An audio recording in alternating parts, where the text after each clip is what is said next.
one of the things that we don't talk about enough is when you as a woman stop trusting yourself and stop trusting your own judgment, particularly after assault.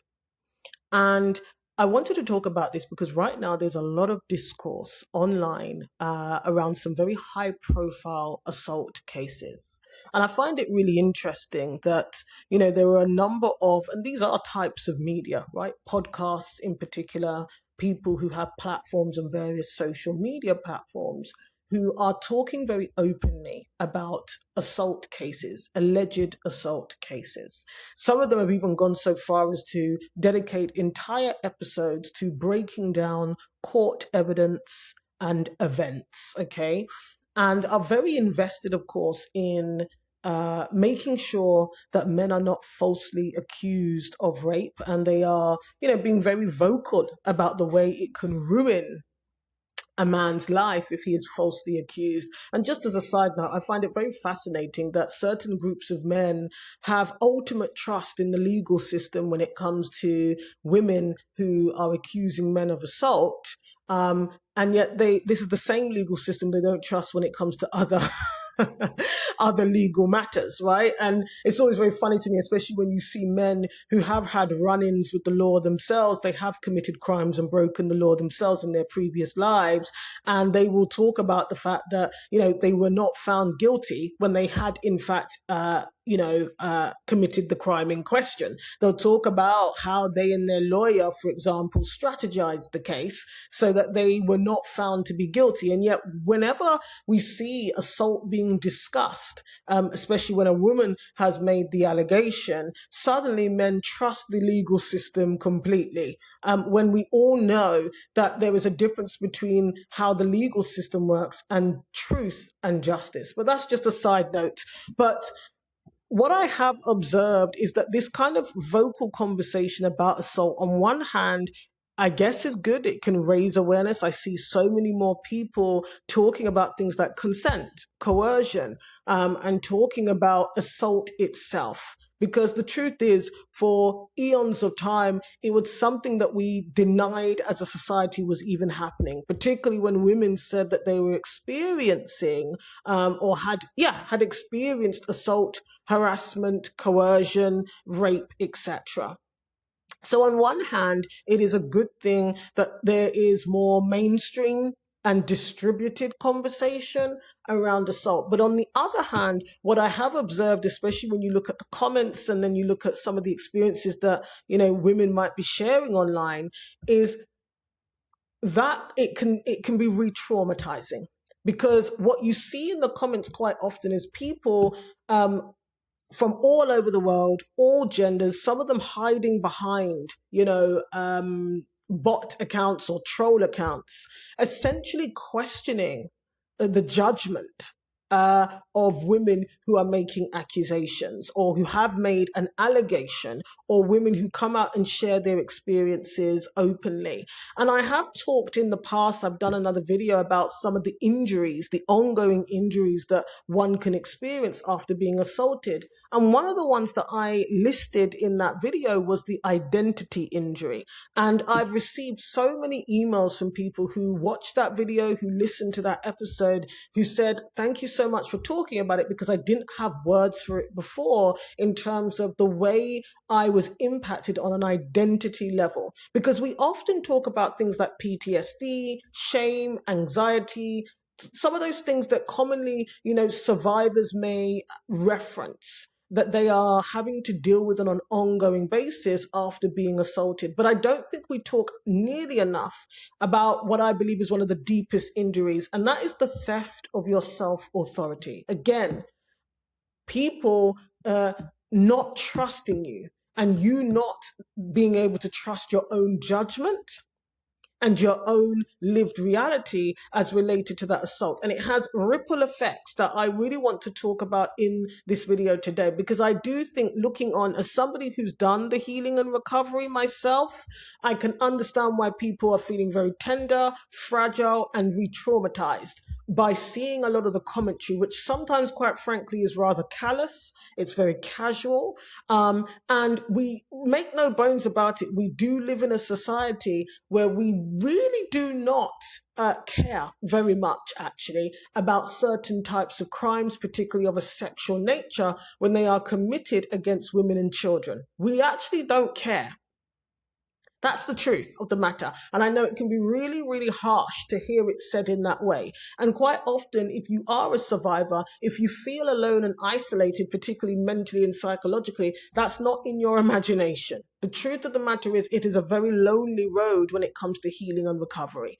Even if you do have supportive people in your life, it is a pain and a grief that they can't take from you. They can't reach in and be a balm for that pain, be a balm for the aftermath that you are left with. And that, for me, is one of the things that is highly underrated and just underestimated when I see just any Tom, Dick and Harry talking about these allegations and accusations, because what happens inevitably is a reinforcement of this belief that women lie. Okay, and that actually, quite frankly, assault and rape does not really happen. It's in the imagination of women. When in actual fact, especially when you listen to some of these cases, what I do think is interesting when you hear some of these court cases and the evidence that is presented, some of this stuff is pretty darn graphic. And I do believe that because we tend to sanitize these conversations, it also reinforces the status quo of brushing over what people have experienced and the aftermath, really, of what they're living in. Okay, and it becomes particularly callous and casual when you see people really more concerned, very much more concerned with being falsely accused, okay, rather than the fact that this is happening at all to women. Okay, the other real challenge when it comes to this stuff is that, you know, a lot of the assaults that we that happen sometimes in the course of or after or around consensual meeting, consensual activity. Now that can make things complex, but at the same time, like I say, I find it very interesting that when people are talking about this, particularly men, when they're talking about it amongst themselves, they're more concerned, okay, with being falsely accused than actually how do you become more literate in terms of your behavior and your body language and your behavior, your interactions with women, to make sure women, and in fact it's not just women, like I say, it's everybody, any gender, can be impacted by assault. But my point is, it's very interesting to me that the focus often isn't on how do I become safer in my interactions, particularly when it comes to sex and sexuality around somebody, so that I can reduce really misunderstanding and reduce boundary crossing, reduce harm that somebody else might experience. And at this point, hear me well, because I'm also very well aware that there are predators for whom there is no misunderstanding. This is their MO. This is how they behave. This is their pattern of behavior. This is how they operate. And this is why it's so important that we do not sanitize these conversations and we don't censor them. And I think obviously long and hard quite often about when I talk about this. But then there's always a part in me that's like, no, it needs to be said. Regardless of the response, it needs to be said. One of the hardest things is that when you are listening to these conversations happening, often in completely unregulated fashion. So again, often there isn't an expert in the room or a specialist who comes from a profession where they're actually quite knowledgeable about some of the nuances and realities of assault and victims and what they experience. People are just saying any old rubbish, often from their own ignorance and often from a personal lived experience, sometimes of never having experienced this. This is why I do not believe we should be sanitizing these conversations. That's why every now and then, when I see a reason to do so, like now, I will absolutely do a video on this. I'll keep talking about the realities of this that go unspoken. Okay, because what you are witnessing quite often is people competing for authority over somebody else's experience. You know, I'll see in the comments all the time, it didn't really happen. She's lying. Well, it doesn't happen that way. And here's the thing. Oh, I wish sometimes, look, I try, you're alone. If you've ever experienced this, regardless of who you are, yes, it can be very isolating because we live in a world where people think it's okay. If you got in the car with someone, then it was okay for them to do what they did. If you went to their home and if you invited them to your home, it was okay what they did to you. If you in the moment decided that you were going to have sex with them, anything that happens thereafter, well, you brought that on yourself because you agreed. You were in the room, you were in the car, you agreed to it.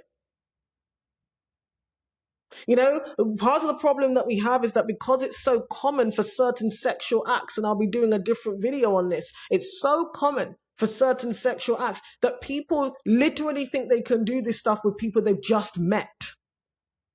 And then after they act surprised if the other person had a problem with it. They're surprised. You just met the person. They may have agreed to have sex with you, but let's just be real here. The kind of sex they might have in mind is not suddenly being subjected to forced anal sex. It's not suddenly being strangled. And quite a few people have been correcting. There was a video I did where I mentioned choking. But as someone said, choking and strangulation are two separate things. They didn't consent to all of that, to being bitten. I'll do another video on that because it just grinds my gears. But what can happen quite often is that the assault itself isn't always the end of the injury. It's often just the start. Because what happens is, especially when these high profile cases are being discussed, everybody, any Tom, Dick and Harry is analyzing, deciding who they believe, evaluating and explaining somebody else's experience. And so what can happen for the people who have experienced this, and I'm not talking about, the specific people in these high profile cases, I'm talking more generally of people who have experienced assault. It's a repeated displacement of your own authority. Okay. And what I mean by that is that this is why you'll find some people after being assaulted, they are always over explaining. Because essentially, energetically, they are pleading to be believed, pleading to be recognized, pleading to be trusted. Because when somebody reveals that something of this nature has happened to them, when you rebut them and say, actually, that didn't happen, it's in your head, or you brought it on yourself. Now, that's not really what he meant. That's what all women like, you see? And it's always very telling to me. When people say things like, well, you just don't like sex, then clearly you're not heterosexual. You just don't love him. They equate in their mind assault with sex, and they are not the same thing. That in itself is revealing. And so what happens is that, if you've survived something like this, there is this constant undermining of your account of events. And therefore, okay, it means what people are telling you is that they don't trust you. They don't believe you. They don't trust your account, and that you cannot be trusted. And this is the part that nobody really prepares you for, of course, because the police, if you choose to take legal recourse, they are going to question and interrogate you. That's the process. So you're going to go through months of being interrogated and questioned about what happened. And you're essentially being measured and evaluated by a jury as to whether or not you are telling the truth. Because even though we can say it's about evidence presented and it's about reasonable doubt, ultimately, the experience, the entire reality is that you're being assessed as to whether or not you are a truth teller. Are you telling the truth? Can you be trusted? Or are you lying? Are you a liar? The same can happen in the family setting. I can't tell you the number of times where people recount their experiences and their family refuse to believe them when they say that they were abused by somebody, when they say they were touched by someone. Their mother, their aunts, their grandmothers ignore them, dismiss them, tell them that it's not true. There was a girl on TikTok who recorded some conversations between her and her parents where she was talking about the fact that her brother abused her when she was a child. And she did tell the parents, but at the time they ignored her and denied it was happening. And this is years later now. She's recorded some conversations with them, and they're kind of over a period of time. And in the first few conversations, they keep denying that it ever happened. And then eventually they say, we thought you were okay with it. And so they begin to reveal that they did know about it. They just made different decisions back then. So this can happen in the family environment where you are positioned as the liar. This can happen in religion. Religion often denies that these things are even happening. Look at all those cases with pastors sleeping with young girls and young boys, abusing children. Religions will do every somersault which way to tell that young girl or that woman you're a liar, to tell that child you are a liar. You can't be trusted. And this is a soul deep piercing, because actually a lot of the time all you have is your word. All you have is your word, because a lot of this abuse and assault and coercion happens one behind closed doors. There often are not other witnesses. And when, especially like I say, there's that issue around maybe you have had consensual sex with someone before in the past or an hour ago. Maybe you are alone in a room or a space with them. Maybe you only agreed to A and B, and then D and E happens.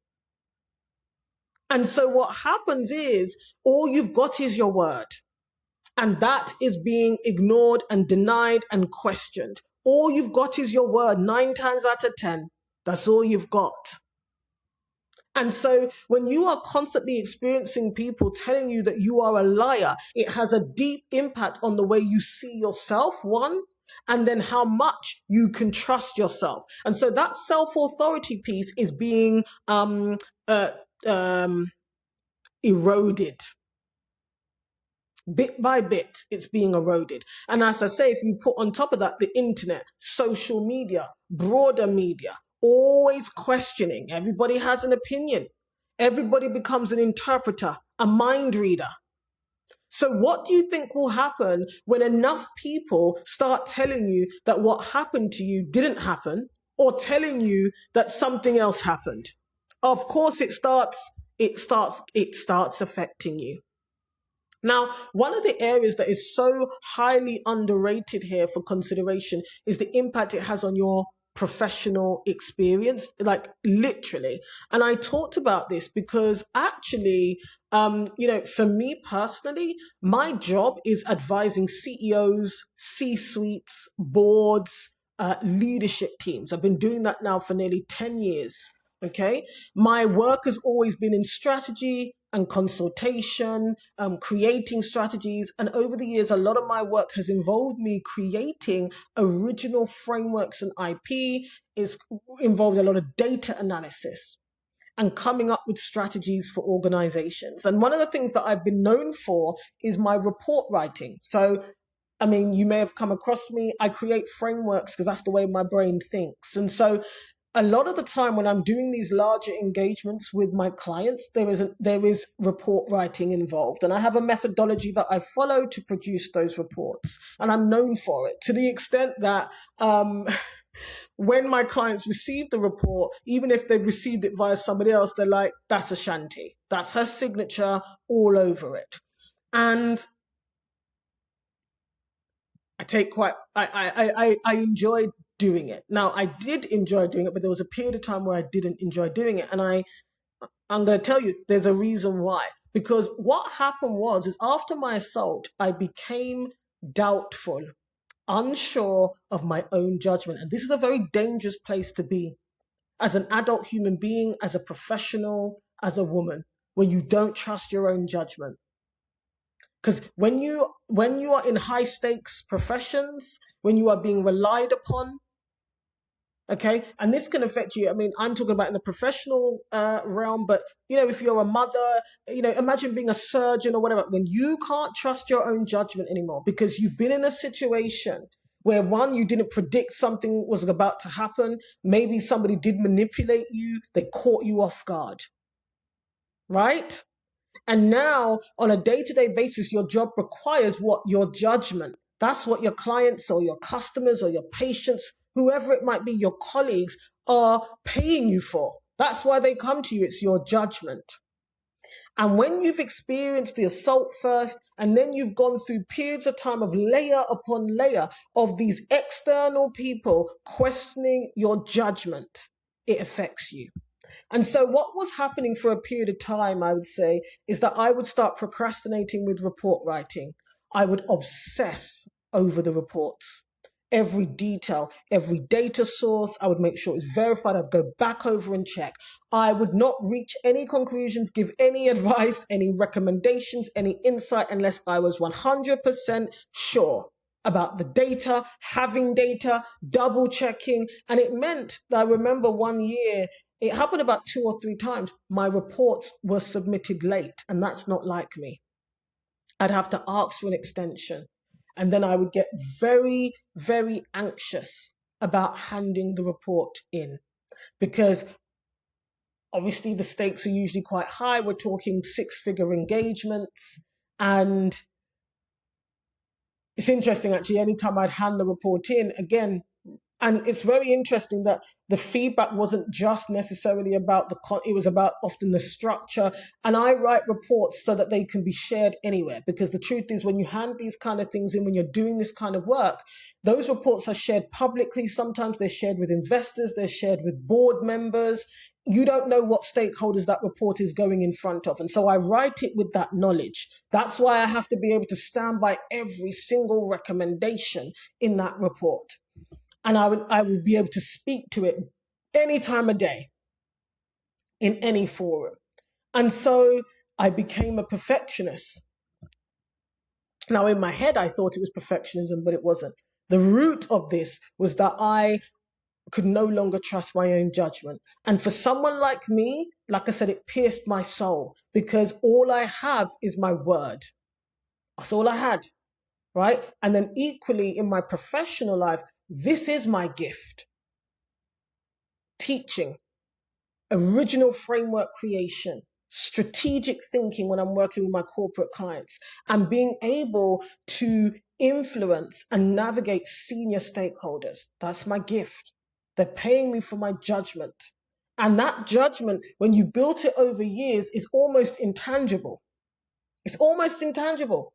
It's that valuable.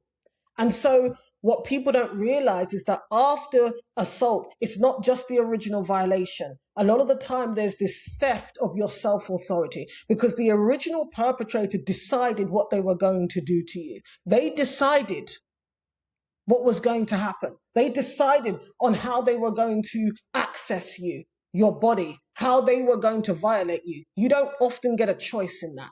So not only do they steal your authority and your bodily autonomy, afterwards, your judgment is stolen quite often by people around you, whether it's strangers questioning whether you're telling the truth, whether it's plausible, feasible that what you're saying is true, whether it's family members, religious authority. And so that begins to impact how you see yourself, how you show up in your professional sphere. Okay, because ultimately you stop trusting yourself. Because if you're questioning whether the violation happened in the first place, then you're questioning why people who are meant to respect you and care about you are questioning you. And then you are exposed to commentary on the internet.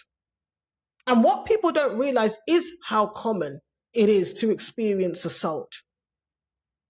It is actually, it's not a rare or unique experience at all. And so you are then subject to what I call interpretive dominance, right? This is when people believe that they are more qualified than you to interpret your life and to interpret you and your state of mind. And that's what I see often when people are discussing assault. These are, a lot of the time people think they are dominating your experience, your interpretation of your experience and what happened to you. And then they try to dominate your response on top of that. So do you cry? Okay, are you depressed? Are you sad? This is why when you see, I'll never forget. There's a kind of film on Netflix. I don't remember the name off the top of my head right now, but there's a film on Netflix which is about two female detectives. It's based in the States. Two female detectives. I think it's called Unbelievable. Two female detectives who investigate a spate of rapes, and basically they figure out that they're connected, even though they've been happening in different states, I think it was. But this serial rapist had an MO, but he was very good at covering his tracks. And the way he used to carry out the crime was in such a way that the women would never be believed. And basically this young woman is not believed, but her case is really the catalyst for these female detectives to start looking more broadly at patterns and connecting dots across states. But what was very interesting, this young girl, after her assault, she seemed as if she didn't care. And she had a foster mother, I believe it was. Her foster mother actually makes the comment, well, when I was assaulted, I didn't behave the way she did, so it couldn't have happened. And she told the detectives this. What happens is this interpretive dominance, where people believe they're more qualified than you to judge your behavior after the fact, to judge your responses or lack thereof of responses. And one of the things I'll share is that for me, very early on, I did not describe myself or see myself as a victim. And I remember uttering those words, but that doesn't mean I was unaffected by what happened.